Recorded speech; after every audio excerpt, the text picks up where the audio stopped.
اهلا بيكم في حلقه جديده من حلقات الفك المفتكس، ومعادنا النهارده مع حرف جديد وهو حرف الثاء.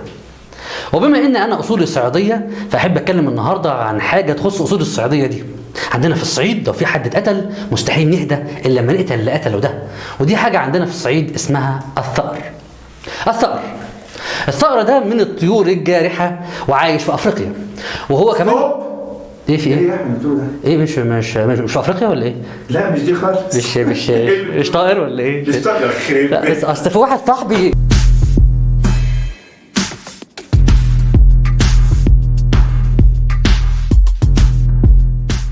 هكلمكم النهارده عن حاجه في منها 3000 نوع عايشين على وجه الارض.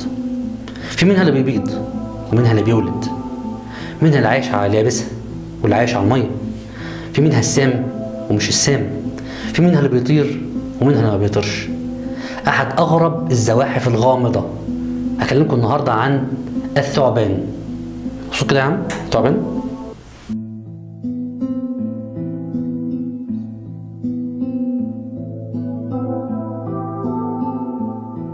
الثعبان هو احد الكائنات ذات الدم البارد. يعني ايه دم بارد؟ يعني الدم بتاعه ما بيساعدوش على انه ينظم درجه حراره جسمه، وبالتالي هو بيعتمد على مصادر خارجيه عشان يقوم بالحكايه دي. عشان كده ما بنلاقيهوش في بلاد ذات البروده الشديده، بيختفي في البلاد دي.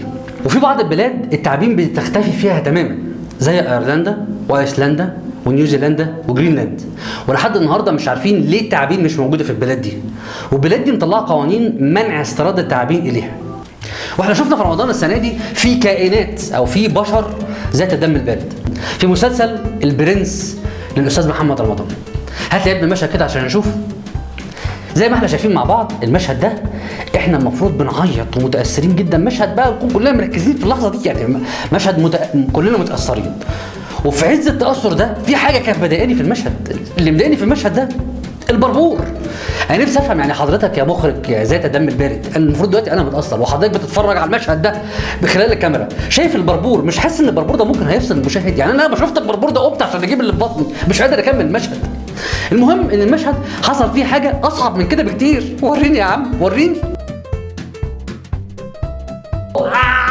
البطله بتلحس البربور، قصدي غرفه. يعني انا كنت هرجع مجرد ما شفت البربور، لا ده كمان بتلحسولي. والحمد لله رب العالمين المشهد انتهى نهايه دراميه جميله جدا، ان البطله مسحت البربور. الله عليك يا مخرج يا ذات الدم البارد.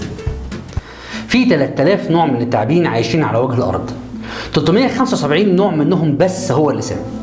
الحقيقه لحد اللحظه دي العلماء ما عرفوش طريقه يميزوا بيها التعبان السام من غير السام بمجرد النظر. انا عندي طريقه. انت تجيب التعبان اللي انت عايز تعمل عليه التجربه، وجيب الانسان اللي انت ما بتطيقوش، جيب مثلا مديرك، تجيبي حماتك، تجيب اي حد انت ما بتطيقوش، جيب التعبان وتخليه يقرصه. والله لو مات يبقى التعبان ده سام، لو ما ماتش ندور على طريقه ثانيه نموته بيها. التعابين عاشت على وجه الارض لاكثر من 60 مليون سنه. في حفريه اسمها تيتا نوبوا دي اكتشفوها في الامازون سنه 2009. الحفريه دي طولها 15 متر ووزنها يصل الى الطن، وكمان تقدر تتغذى على وجبه وزنها طن، وكان الغذاء المفضل بتاعها هي التماسيح. الحمد لله رب العالمين انها مش عايشه دلوقتي على وجه الارض، كانت روقتنا. بس اكتر تعبان معروف دلوقتي على وجه الارض اسمه التعبان الشبكي، ده طوله 9 متر ووزنه 160 كيلو جرام. المعروف عن التعابين ان هي بتبيض، لكن المعلومه اللي انا شخصيا ما كنتش اعرفها ان 70% بس من التعابين بتبيض، لكن في 30% من التعابين بتولد، زي مثلا الاناكوندا الخضراء والبوه العاصره.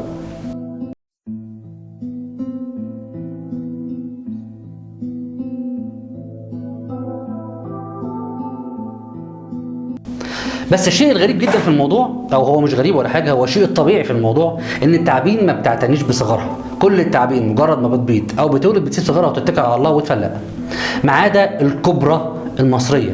طب انتوا تعرفوا ان في تعبان بيطير؟ ده حقيقي.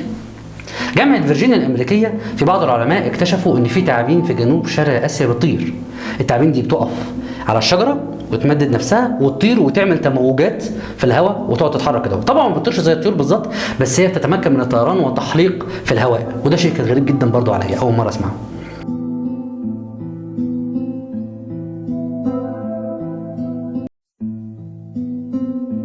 في بعض الثقافات التعبان بيجلب الحظ. في اليابان مثلا بيقولوا ان التعبان ده بيجلب الحظ وهو رمز للثروه والمال. ولو حد قتل تعبان ممكن ثروته كلها تضيع منه. ولو حد لقى تعبان ابيض ده معناه ان الحظ هيبتسم له طول حياته بعد كده. اتمنى لكم حظ سعيد ان شاء الله الحلقه الجايه، بس مش حظ بالطريقه اليابانيه، حظ بالطريقه المصريه، وان شاء الله باذن الله تكونوا اسعد واسعد. اشوفكم ان شاء الله الحلقه الجايه.